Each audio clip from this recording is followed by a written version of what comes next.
Firstly, stop treating yourself and your business like an MBA project. Okay? It's not. Get real. Yeah. How did I get my vision? Yeah.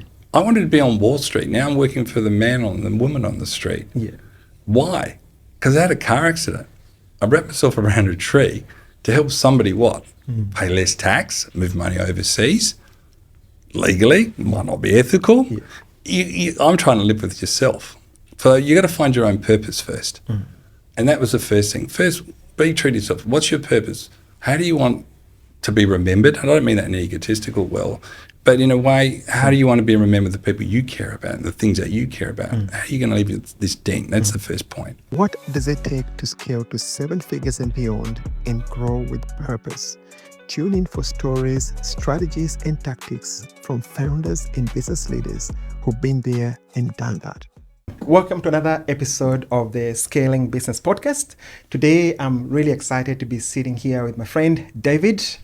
I've never told you this, David, but you're one of those people that I look up to as a great example of what it takes to be disciplined, focused, and long-term thinking. I mean, you've been running the same business for more than 30 years. So David is a CEO and founder of Health and Life, a business that helps client in the medical space. Maybe I might just get you to say a little bit about what you do. Sure. So we're basically traditionally a chartered accounting firm. Yeah. We operate nationally. We've been doing it since 1992. And, one of our key focuses is health and financial literacy. And particularly though, what we've learned is, even though I come from a medical and healthcare family background, is that financial literacy on how to set up and run a practice efficiently and effectively so it's sustainable in the community, so patients can afford you, and you can also, tick all those boxes, that there was a gaping market. And so what we've really been focused on is trying to create sustainable and socially responsible practices and environments for our clients to thrive in, so they can recruit and retain high quality staff and provide high quality services to the broader community. So I guess that's been the key mission. I see myself actually as a patient advocate. And as much as a provider advocate, because I just know, particularly as you're aware with my backstory, I had a bit of a car accident. 9 operations later, I realised just having all the money in the world and being 6 foot under doesn't kind of make sense. It doesn't. And we just wanted to take a more pragmatic and common sense way of saying, you've got to make money, you've got to do well, you've got to make bank, but to do it ethically and responsibly is the only way you can have not only a sustainable business or practice, but a sustainable community where the expectations are a lot more measured and considered, not just about you, but it's a we environment, not a me environment. So that's basically what created the birth of Health and Life. Some people say, what do you do? Well, I specialise in death and taxes. So I guess that's recession proof. But that's basically what we do. So we do more than just traditional tax returns. We are really interested, and we embrace that there is a big, not only national or local objective, but there's a big community objective to improve healthcare standards around the world and globally. Awesome. Now, I want to take you back to the early days when you were in school and going through university. Was starting a business on the cards, or was it something that you stumbled on? How did you get it? How did you get into the entrepreneurial journey? That's a really good question. It's actually an excellent question. I haven't really said this publicly at all, so this is a first. Look, I had a bit of an unusual start. My school journey was a bit unfortunate that, I was promoted from grade 1 to grade 3, and I didn't think I was that smart at school. But I became the smallest kid in the class and got a lot of bullying up to grade 5. So I was probably more worried about running away from the kids than on focusing on my textbook. So I started failing a lot at school. So my grades were going down, the bullying was going up, and my teachers were fantastic. They said to me, I'm too thick and I'm never going to achieve anything in life. And my parents, rightly or wrongly, maybe shared a view, and I said, I was going to become a garbage cleaner. So I guess that was my upbringing. And that was and I thought that was normal, I guess. And then one day, I was wondering, what am I going to do? And I got a job at a place called Magic Mountain, which is now called the Beach House. Oh, cool. Here in Adelaide. So for the Adelaide people, you know what it is. It was quite an iconic amusement destination. And I got a job at Sky Cycles, and I got paid the magic sum of around about $2.50 an hour. So I'm making coin at the age of 12. I'm making bank, and I'm feeling pretty rich. Worked some pretty long hours. And I came home, and we lived in a suburb. It was kind of, I think people might know, it's called Burnside. It was a little bit more of the affluent. My father was a doctor. Yeah. And I came home and I said, Dad, after 1 week and getting my payslip, I was pretty excited. Yeah. And I said, Dad, I am ready to buy this house. That's my aspiration. So I go in there and I say, and he goes, well, can you afford it? And I said, yes, here's my payslip. We're good to go. And he looked at me, and then he opened up his briefcase and he showed me the local council rates.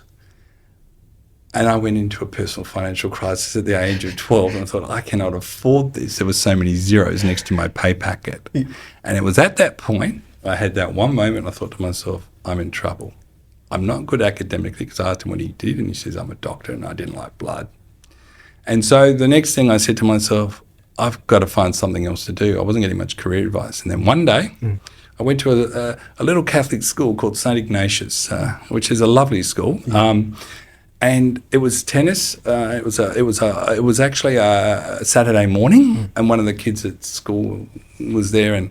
But anyway, we kind of drove up, and this guy turned up in this big black Mercedes Benz, the latest, with a big mobile phone. Now this is around, I think, about 82. I'm trying to get my years right. Yeah. I thought, oh my God, who is this guy? Yeah. He's doing well. Yeah. So as a kid, and this is the time when I got this job at Magic Mountain, I went up to him. And I said to him, hey, how did you, sir, can I ask you a question? And I think for a 12-year-old to go and ask somebody, who you are and what do you do for a living. That's pretty courageous. I went up there and did it because I was totally desperate at this point at the age of 12. And he said, I'm a chartered accountant. And I went, whoa, what's that? Yeah. And he goes, well, I basically do people's books and we see how people make money, and I give them advice. And that's what I do. And I thought, wow, that's pretty good. And I said to him, well, what subjects do you do? He goes, well, do English, do economics, do commerce. And I hang on, I said, I'm doing commerce. He goes, what do you mean? He goes, well, all the dumb kids do commerce who don't do Latin. Because most kids who do Latin do medicine, and the dumb kids did commerce. So I was in the dumb kid class. I'm going, oh my God, is this the place where I'm going to find my future? Yeah. Okay? And so we went down that path. He said, don't worry about all the other subjects. Don't worry about physics and all those things if you don't like them. And just make sure you get to uni. And that's exactly what had happened. Yeah. Little did I know that, and this is a bit of a tribute and a thanks to him, and his name was John McDonald. Okay. He actually turned out to be the chairman of McMahon's Holdings, which is listed on the stock exchange, and he owned Magic Mountain, and he also owned ski fields in Victoria. He was a big listed construction company. So what came out of this is that one moment, and that's why we have a thing called the One Moment Foundation. It only took literally a 5-minute conversation with somebody that I could look up to. And when you ask me about my entrepreneurial spirit, that's where it pretty much probably was crystallized with that one conversation. And I thought I'd study accountancy because I see accountancy is life expressed in numbers. I wanted to learn about people and business, and the best way to do was to become a chartered accountant. Yeah. And I went off to the big 4 accounting firms, and the rest is history. But that's where it really started for me. Yeah. Going back to the early days of starting the business, what were some of the toughest challenges you faced, and what is your approach to tackling those challenges? I love that question. Where do you start?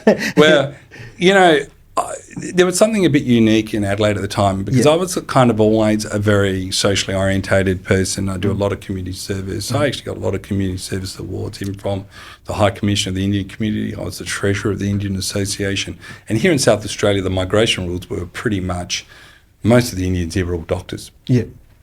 And so when I set up Health and Life, I thought, this is going to be easy. Yeah. They will know me. Yeah. I should get plenty of business. And all of them were kind of, look, to be quite honest, a lot of people weren't sure, why are you going to get into this practice manager and why don't you stick to being an accountant, stick to that, doing the books kind of stuff. And I said, no, I actually want to do something where I can really make a difference type stuff.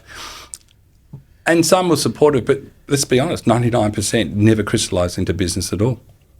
No, actually, that's wrong. 100% never crystallised into business at all. So when I thought I had this really big captured market and they loved me and trusted me, I didn't get any business. Why? Well, they all knew me personally and they didn't want to share their financial affairs, which I didn't realise was quite intimate. Because it is. People are probably more protective of their financial affairs than anything else in their life than their own medical records. Yeah. And the other element to that was it was too close. And doing business with family and friends, it's kind of uncomfortable. So I made a big misstep on that. The second big misstep I made was I called the business Australian Clinical Practice Managers, which was the biggest marketing stuff up because basically practice managers thought David was going to replace them, which is what my intention. And so every door got closed on me because they thought I was an outsourcing company.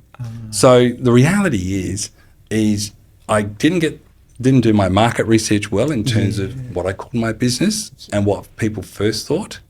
And the networks that I thought I had overestimated that they would actually bring any true value. Some were helping. I did a lot of free work for them at the time. And one of them at least introduced me to a bigger clinic and I got my break, but it was actually with an Australian clinic and it happened to be a very high profile one at the time. And that's where it went boom. Yeah. So we often make a mistake that we just assume we know the right things. Yeah. But market testing and getting people who can give you really honest feedback is very hard because nobody wants to break and crush your dreams.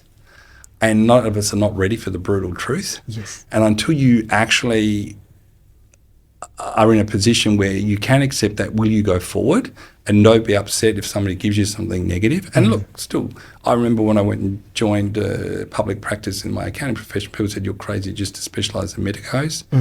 And there was 11 people in the room that said, don't do it. And I'm still doing it to this day. Yeah. So there will be naysayers, but if you're clear on your vision, you know why you're doing what you're doing, it becomes a lot easier to get over those barriers. A lot of businesses, mindset is a big component in growing a business. What are some of the beliefs you had then? What are some of the beliefs you had to let go in order to grow your business? In terms of, like, what are some of the biggest mindset shifts you had to make to get your business to a point of growth? Look, to be quite honest, I'm a pretty hard taskmaster on myself. Yeah. My background was a little bit different to when I first got into my business. I came from a big 4 firm where the bank had collapsed and there was a Royal Commission and I knew people who were on the boards. I knew people who family members, people who had committed suicide, and also a lot of families that went bankrupt in South Australia. Yeah. And ethics became my biggest problem. Yeah. I had a big ethical dilemma in the profession and how it worked and the justice system. And so when I set up, I wanted to be an ethical firm. I'm not saying they were unethical then, it's just obviously the lessons learnt, but I still think we're learning them because that was actually the precursor to the GFC. And what I learned was, just simply ticking and flicking and having glossy letterheads and people that look beautiful wasn't doing your job. Yeah. You had a duty of care to the community. So I guess my point of difference, and it sounds stupid, is to be ethical. Yeah. Okay? And that was very hard for me because I didn't want to replicate what had happened in the past into that being my future because I wanted to eat well and sleep well, and so do I want my clients to be the same. Yeah. And so to take an ethical position, you don't make a lot of money fast. Yeah. Because you've got to do things properly. Most people, just to get ahead, they'll do it, and I never wanted to cheat. So I guess my position, how did I actually get ahead? I thought, well, I'd go to the media and create a presence, talk about contemporary issues in my industry, managed care, and how it affects patients, and try and get a connection that way. Yeah. And I did go off to the US and study and learn what was going on there. So I guess there was no shortcut, and too many people do it. And the real problem is that when you do it, it does come back to haunt you. Not in 2 or 3 years, it could be even 10 years. And I would honestly say, look, I came from a different mindset that you did it properly, you just didn't do it at all. And nobody makes an intentional mistake or want to intentionally harm people, which is what my headspace was. Yeah. But the reality is, it was hard to make bank. I had to borrow money from family, friends and fools, whatever you want to call it at the time, just to kind of get ahead. And also told, look, why don't you do something else because it's not working. But look, the reality is you need to get ahead. I ended up making sure I did provide, not just being a consulting firm, became a tax and accounting practice, and that basically was the flip, which gave me that ongoing continuity because clients wanted it, and I ended up just doing what the clients wanted, not just what I wanted to do, which made the point of difference moving forward at the time. That's good. How do you stay focused during those times? Like, how do you stay focused and motivated during all those setbacks? It's the motto, the mission of Health and Life is to create a sustainable and socially responsible healthcare system. And that wasn't limited to Adelaide, that was globally. And I think for me, to this day, I'm never finished. And it's a global objective.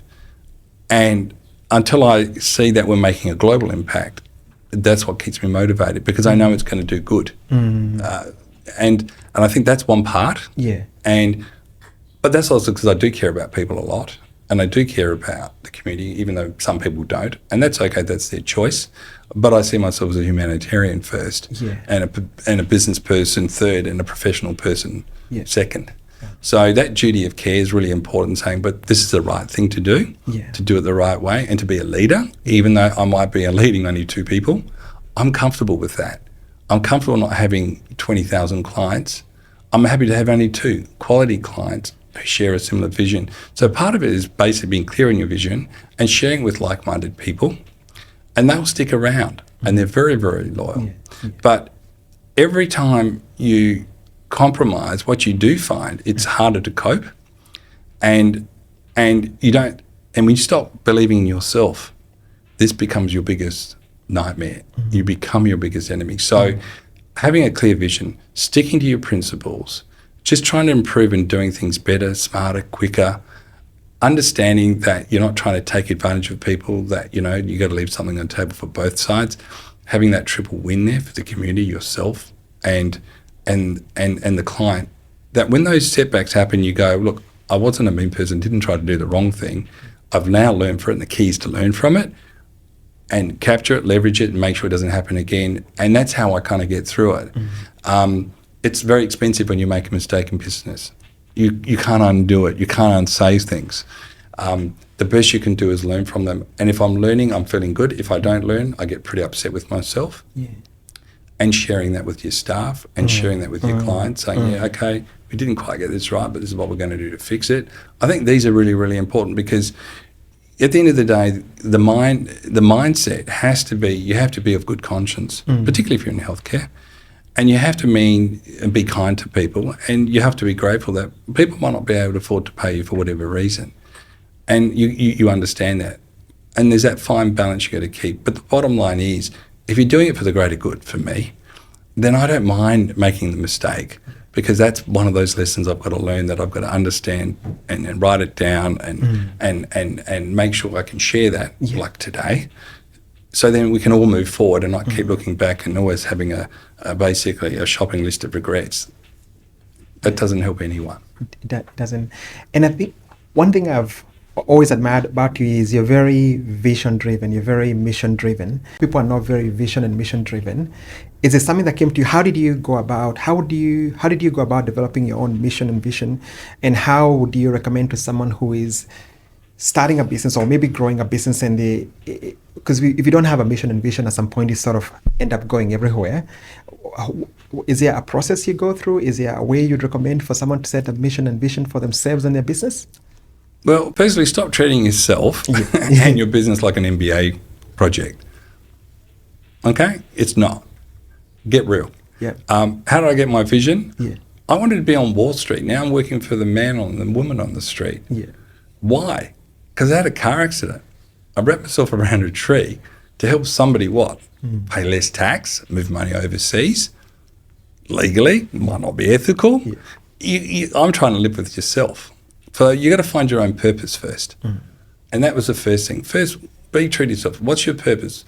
How do you want to be remembered. And I don't mean that in an egotistical well, but in a way, how do you want to be remembered? The people you care about, and the things that you care about. How are you going to leave this dent? That's the first point.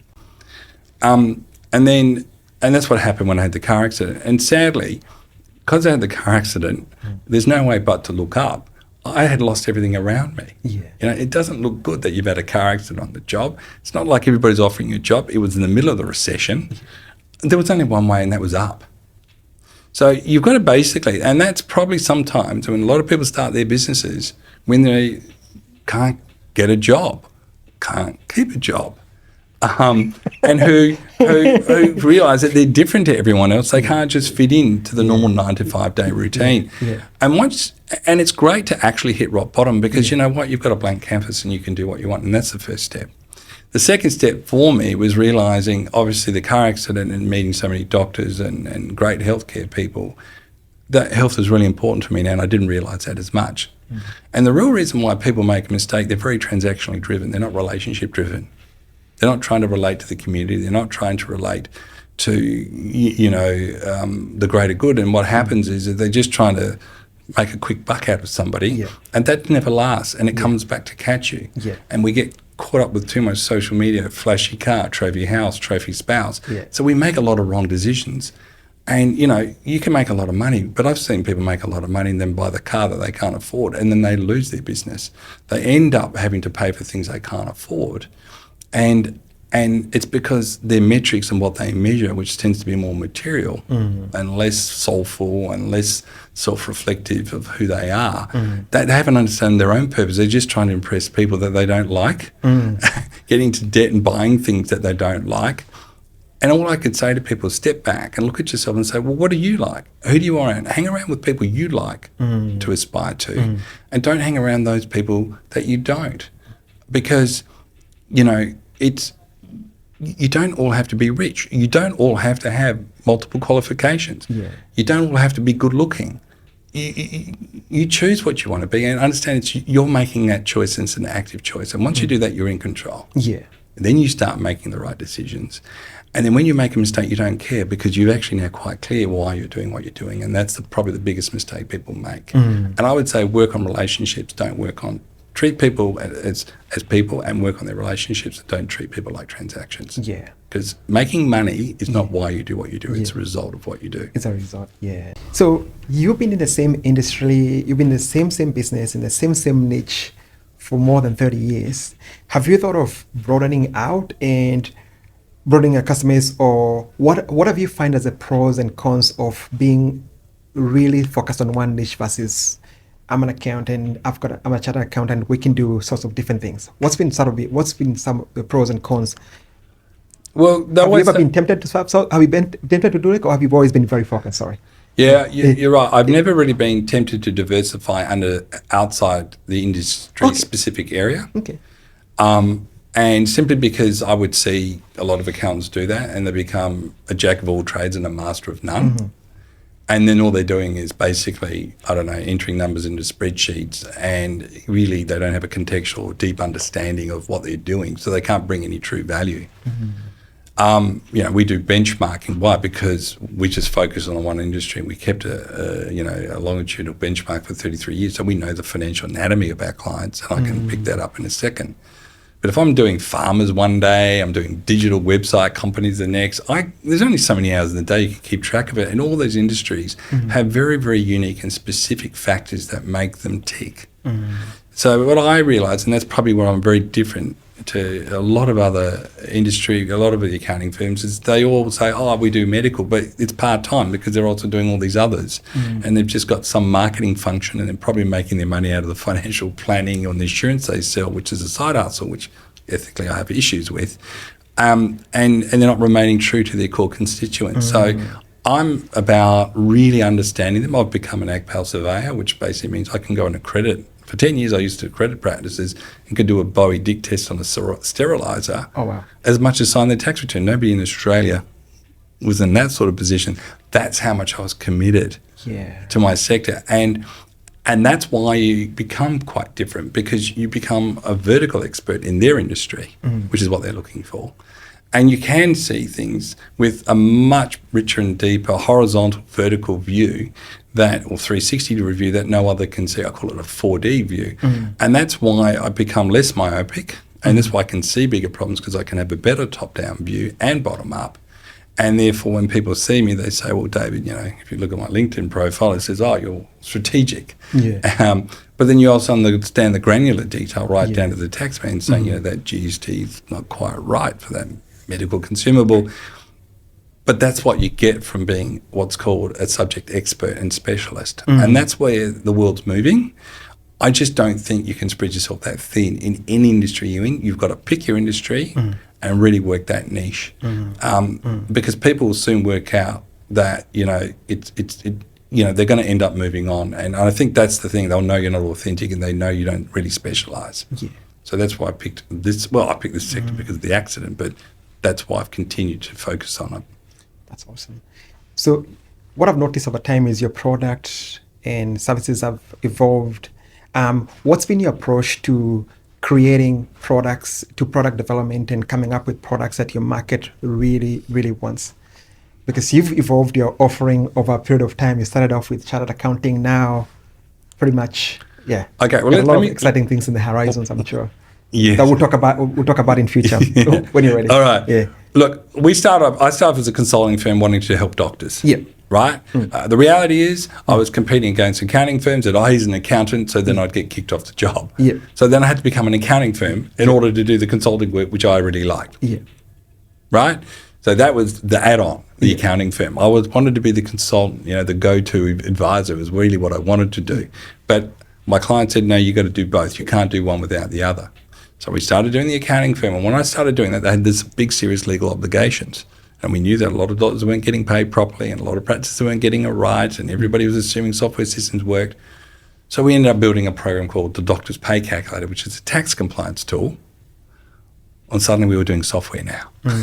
Okay? Yeah. So next we were doing software because it made it easier for these organisations to pay the doctors and make sure their tax returns were right on both ends so it wouldn't get an audit. And we thought that was fine. But then our service offering had to change again because the industry had some upsets, so we started doing things that they wanted. We've noticed there was another niche that nobody looked at, and we were doing a lot of what are called pathology market rentals. Oh. So we started doing a pathology bidding, and so we would set up sites and we'd help greenfield sites, and we'd basically not only negotiate the doctors and their rents, we'd also do that for the pathology, radiology, pharmacy. So we became even broader because people wanted it because you knew it. And also we were doing doctors from overseas, so we knew the immigration laws. And I started to work with lawyers. And so then we started building templates that were prepared by lawyers, and we co-produced them. So, and they created new revenue streams because it was quick, it was easy. If you needed to get something set up, you didn't have to have an army of lawyers that took an accountant that would take 6 months to do something. We could just literally do it within, a day and a much cheaper and a more effective price point. So what happened is we became what was called an intellectual property practice. And I joke, we used to work for a couple of companies that people might know, AstraZeneca and Pfizer's. Oh. And I got a gig because I was doing presentations on GST when it first came in 2000. And there used to be a bit of a running joke. It was called Make It, Keep It, Hide It. How to make money in healthcare, how to keep it from the tax office, and then how to hide it from people who sue you. So I'd be doing presentations as well, and I used to earn money from doing presentations and then writing columns. So what I hadn't realised that in my first 10 years, I'd learned so much IP and had built so much stuff, and a lot of it I didn't get paid for, but people actually valued it. And people wanted to hear those insights, those granular insights, and then how to really put it together.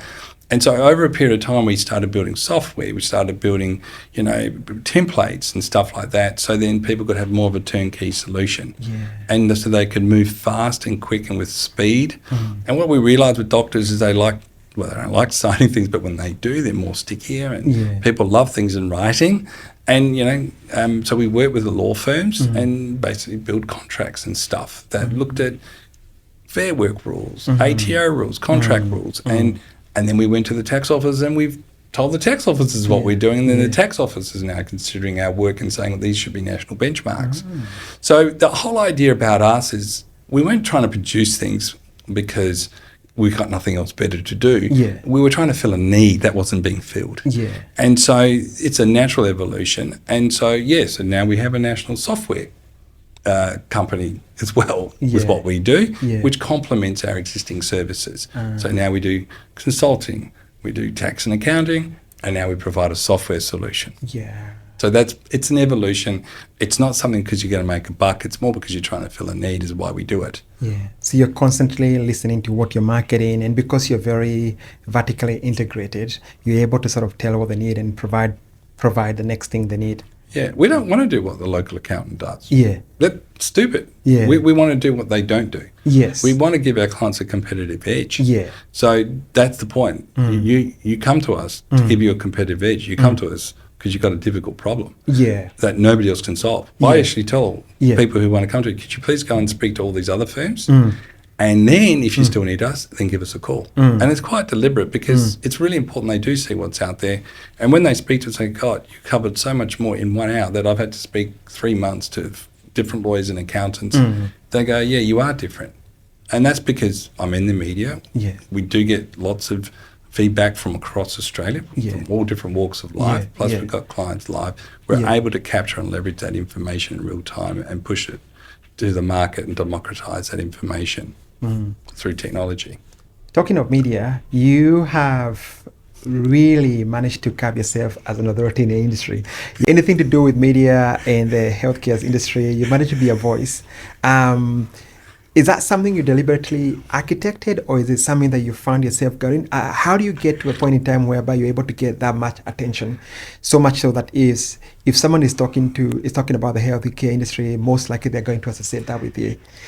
Okay, it is weird. I'm going to admit, there was no grand plan to be in the media. Yeah. Frankly, I didn't like public speaking. Yeah. I hated it. Yeah.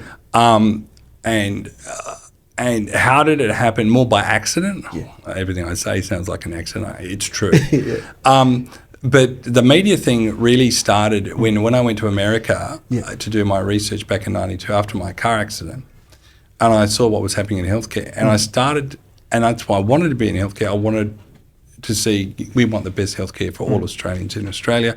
Everybody says go to America, it's the best place. And I came back and I was horrified. And what happened is I wrote my first article called Managed Care by Stealth and Greedy Corporates and the whole stuff, and it blew up.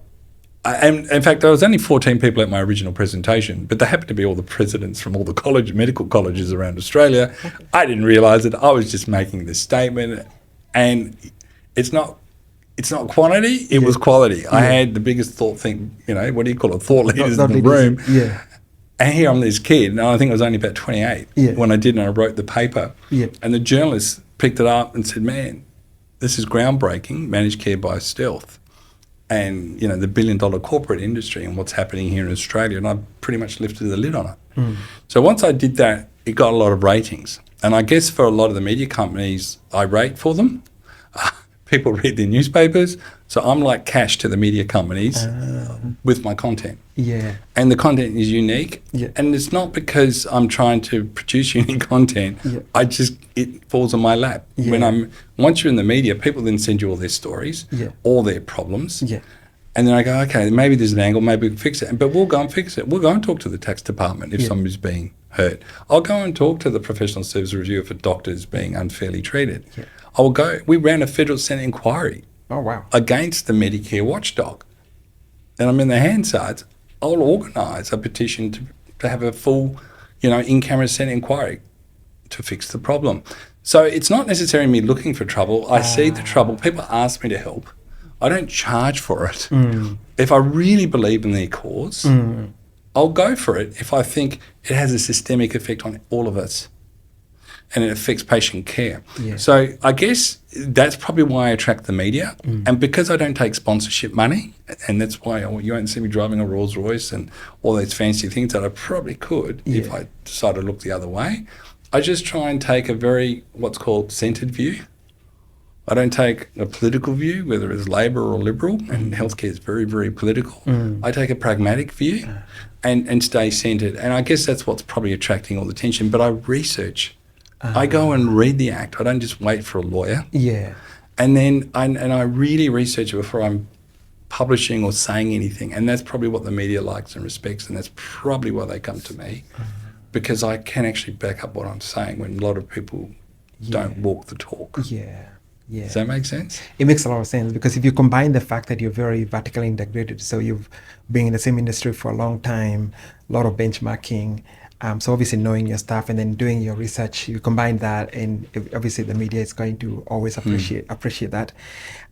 Has that been a big boost to business from a marketing? Has it been a good marketing tool for yourself, or is it? I'm not trying to say that you're doing that for marketing, but has it had any other? What I'm trying to say is sometimes you do something for a very clear mission and purpose, but then you get the flow-on effects. Has it had any sort of benefit to the business? It could be good and bad. It could be good and bad. Okay. Somebody called me David Dahm. I think I read that article. I read that article there. Yeah, there was an article of David Dahm when he talks about tax issues and stuff. Yeah. It's like that people think I'm just sitting there trying to do things just to get business for the sake of business. Yeah, absolutely. Well, let me be really clear. I can't work for 110,000 doctors in Australia. Absolutely. Okay, and nor do I want to. Yeah. I'll be lucky if I do less than 1%. Yeah. Right? And I'm happy with that, because I want to do ethical work. I want to do work where I still have a normal life. I don't want to have a crazy life.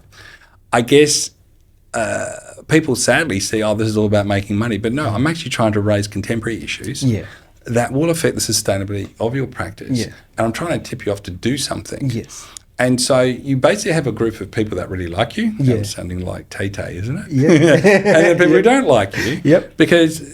And I think the people who don't like you probably don't like you, and the ones actually, most people who don't like me have never spoken to me, to be honest. And the ones that have spoken to me are actually, they're the ones that are going, they genuinely want to understand. And I don't get caught up with the negative people. What I can say is, hey, my phone's always there. It's a free 1-800 number. Give me a call. I'm happy to have a free chat, no obligation, if you want to hear a different point of view. And I think the point is that media has been good. Yeah. I guess they say if you're not in the media, or if they're not talking about you, you're not doing well. Yeah. I do enjoy a lot of what's called natural interest to a point. Yeah.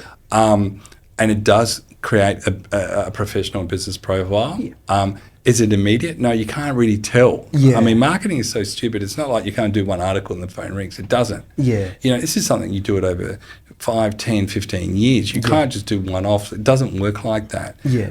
But what I really find, it's really the content is what people relate to. And they might not always agree because they don't always understand. Yeah. And to me, that's where it works. But where it really generated a lot of business, to be quite honest, is that one of our clients made the BRW Fastest 100 a few years back, and it was all over the newspapers. And then as soon as they said it was because of health and life, suddenly we got all this work around Australia. Okay. And we had to build bigger offices and all that we're in at the moment. Oh, wow. Because they said, look, I want you to do for us what you did to them. Yeah.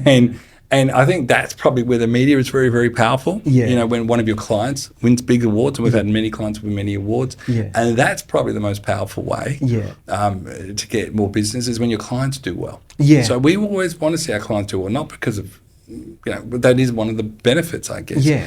And I think, this is where, your clients, your testimonials, people will stand by you when you've done the hard yards. Yeah. And I'm very grateful to those people, but that's really where I think the media becomes really, really important. Yeah.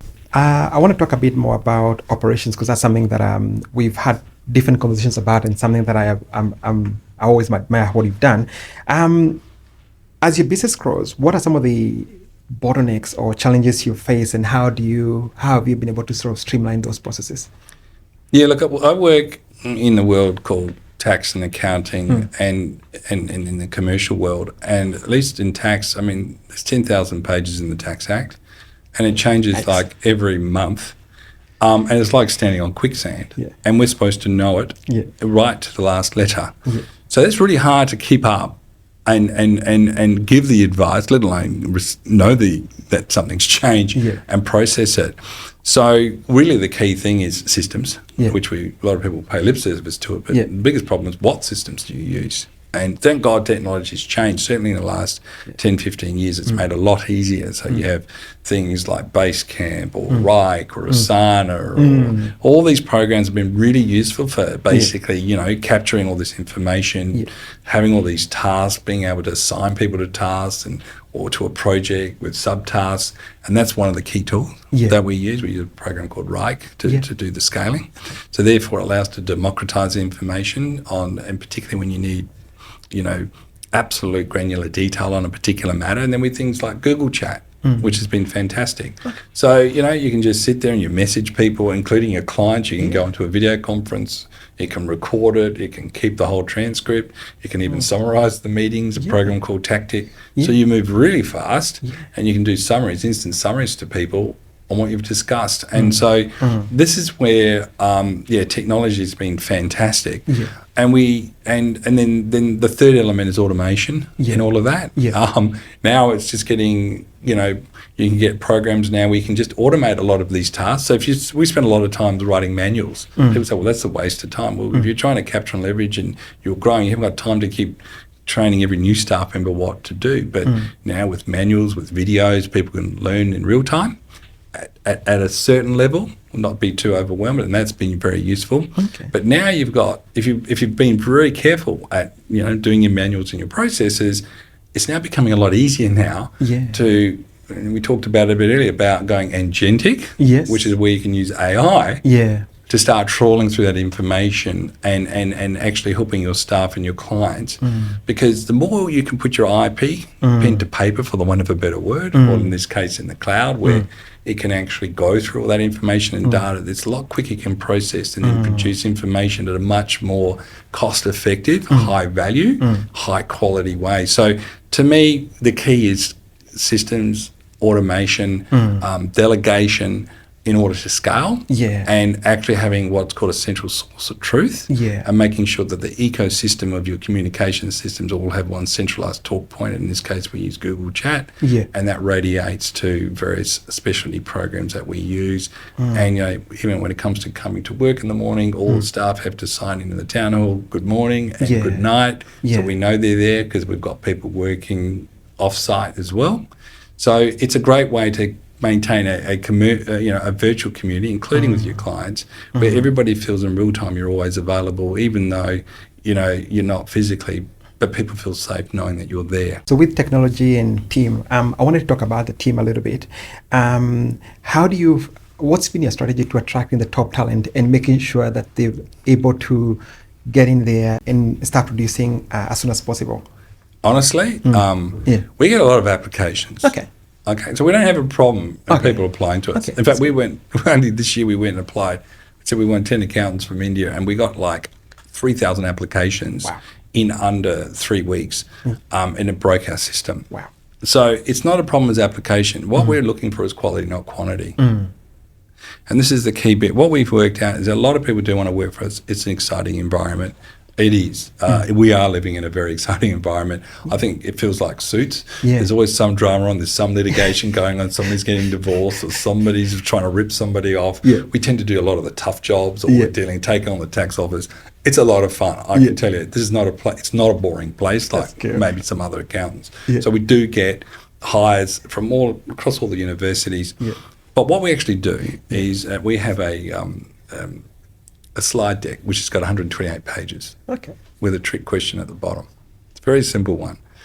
And people go, why would you read a 128-page slide deck to apply for a job? And it says, because we're teaching for 3 things: attitude, ability and availability.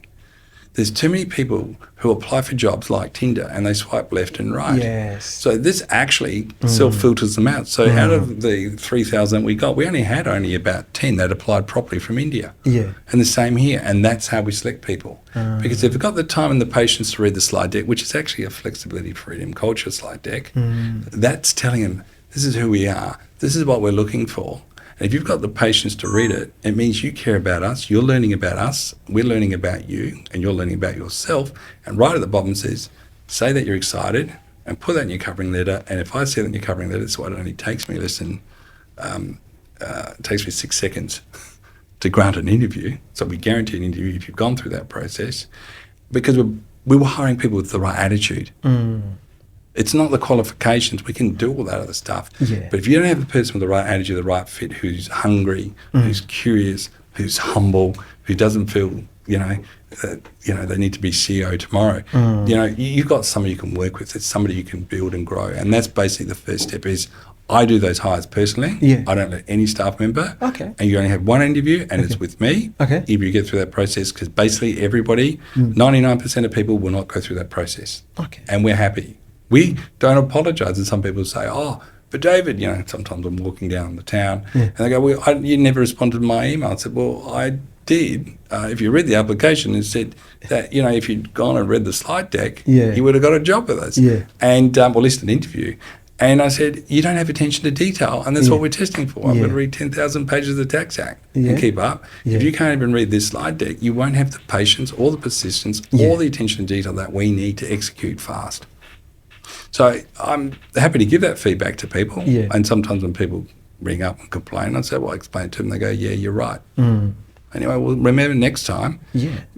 And hopefully you've learned from that experience. So, we're very clear about who we're looking for. Yeah. And I'd rather not hire people or not take on a new business unless we get those people.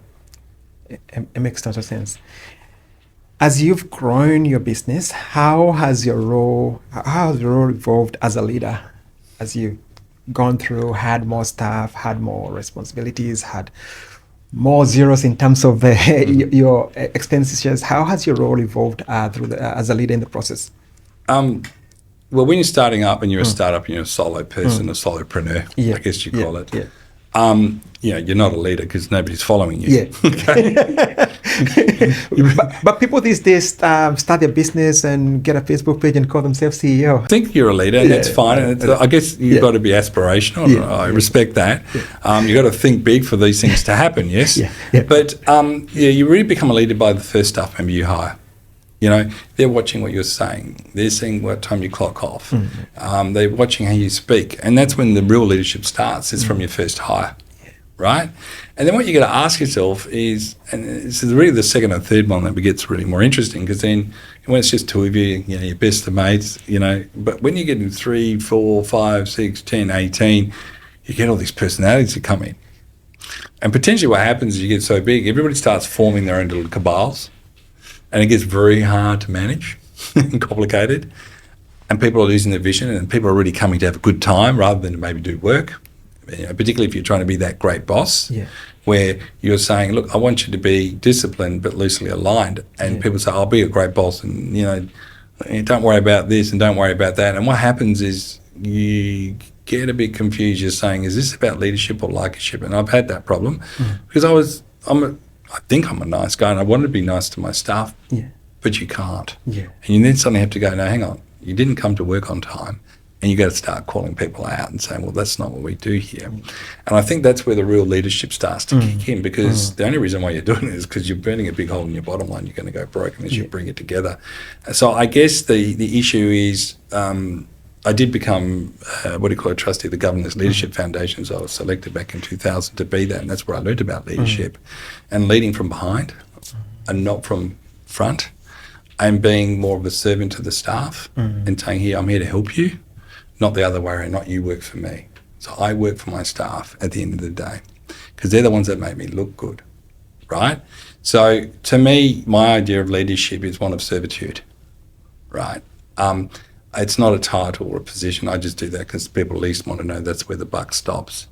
So my focus is always about trying to find the strengths and less of the weaknesses of individuals, look at it as a collective group and build on their strengths as a collective. And staff call what they want to do at Health and Life. They've never asked for a pay rise. They don't have to. I said, if you have to ask for a pay rise, you might want to think about working elsewhere. It's probably a hint. They have to be happy. And if you're not smiling, don't come to Health and Life is what I say, because you've got to find your own happiness. It's not a life sentence anywhere you work. So it's really about, even though they're getting paid, I see it as volunteerism. You need to volunteer your heart and your mind to this work and be part of that team. And if you don't want to and don't share a similar vision to what we have, then it won't work out for you. And I want you to all be individual leaders. Whether it's one small task, even getting the coffee, be a leader getting the coffee, not just sitting there and telling the Prime Minister what's right from wrong. Leadership starts with the little things. It's not just the big things. And I value the little things equally as important, getting the photocopying or the coffee as a leadership moment. And to me, every day, there's always a leadership moment. And what we try and do is promote those people. who help others. We have Team Player of the Year, and then what does that mean? Or the month? It's about saying you worked outside your job description to help somebody to get them over the line. It's like soldiers getting people over the line. So I think that's what we try and encourage. And so then you can self-replicate a culture, and a positive and a focused culture, and not a negative culture. So when things get tough, the crew can absorb the shock of something going wrong. I don't know, it's a loss of a client or something went badly wrong, because people go, I know why we're here. I trust my team. I trust the people behind me and in front of me. I feel safe. And that's really what we're trying to do, a safe learning environment. And as we say, the more you learn, the more you earn. And some people do tap out. It's normal. I've done enough time here. I want to do something different. And that's normal. I respect that. But then don't hold back somebody else's career progression because you want to move on. I'd rather you find another job. And that's why I have no problems with people leaving. I think it's probably a good thing because you're always getting fresh, enthusiastic blood. And that's what keeps it going, because nobody wants to come to work with people who don't want to be there. It's that simple. Absolutely. As you've grown a business, how do you decide what aspects of the business to focus on when you're growing a business?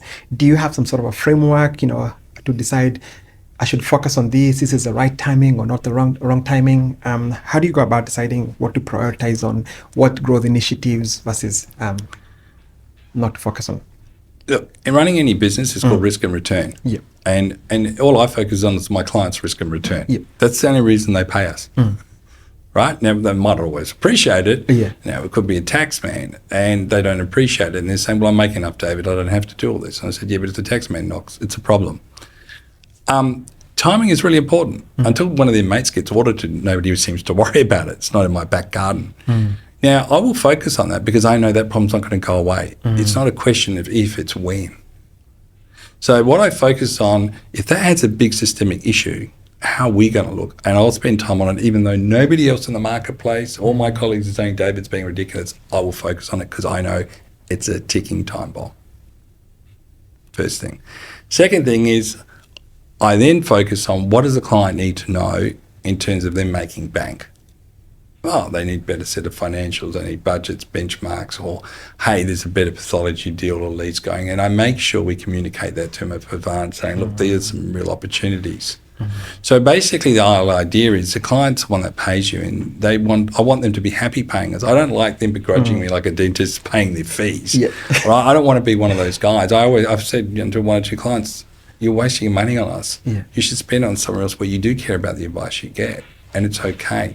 So I'm not afraid to let go of clients. I'm not afraid to let go of money because if it's not the right fit, I don't want a bad name that somebody says, oh, he overcharges and he doesn't provide value. So that's the key. It's not what I think provides value, it's what they think provides value, and what they're prepared to pay for is what I spend our priorities on. It's about them, it's not about us. And that's basically where I go with that risk-return matrix in there, in place. So I look at the strategic opportunity first, the vision, the strategic opportunity, and seeing it's in alignment with that.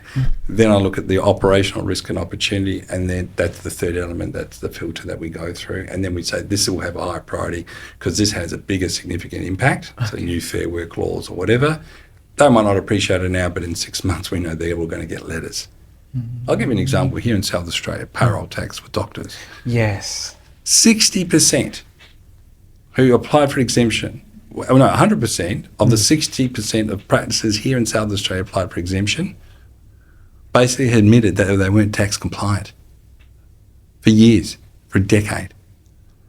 Now they've got the best law, accounting, legal resources, accounting resources. These are all practices, all shapes and sizes, and 60%, 100% of them got it wrong. That's 60%. And it has, when every doctor might be $500,000 in back taxes per full-time equivalent doctor, that's a multi-million-dollar problem. And yet I've been talking about it for 10 years. So only now are they looking at the issue, and everybody else was wiping under the carpet or nobody's saying it's anything. And this is a sad thing in this country that we, as much as we have laws, people just do what they can get away with. And then when something goes wrong, and for those that don't want to listen to the law and a floating law, I think, you're going to have to cop it sweet. Yeah. But the thing I hate is why are you passing that bill on to the patient? Because you didn't get your tax structures right, and you were trying to save a penny and you're losing £1 now. That morally and ethically doesn't sit right with me. And that's probably where I'm coming from. Yeah. So I think, if we have a mature understanding about who we are, why we do what we do, to be compliant, to obey our laws and to do what's right by society, and sometimes it's the cost of doing business to do things properly.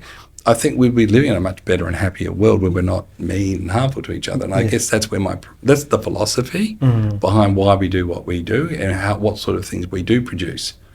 Look, there's a lot of things I could produce to make fast money, but I won't do it for ethical reasons. Yeah. I refuse to do it. Yeah. And that's probably where I draw that line. It's not just about making money. Absolutely. As we start to wind down, how do you structure your time differently now compared to how you did when things were a lot more small and simple? Well, that's easy. It's called using a Google Calendar. Priorities, traffic light report, green, orange, red. Yeah. Push back 3 times. Okay, probably not that important. Get rid of it or delegate it. Yeah. It's really simple. And every morning I get up, I don't worry about anything. I get up in the morning and look at that calendar. Yeah. Everybody else has to report their calendars in a way that they get their work done in the 9 to 5. They actually say this is going to take me 2 hours or 3 hours. It's a very structured system. So we have work-life balance and we're not stressing. And I think a lot of people don't like doing that, by the way. Yeah. It's probably one of the hardest things to do in terms of discipline. Yeah. But what it does, it makes you accountable to yourself. You can see your results and you actually get a big rush when you go, right, I got through these things during the day. We've been able to advance these issues.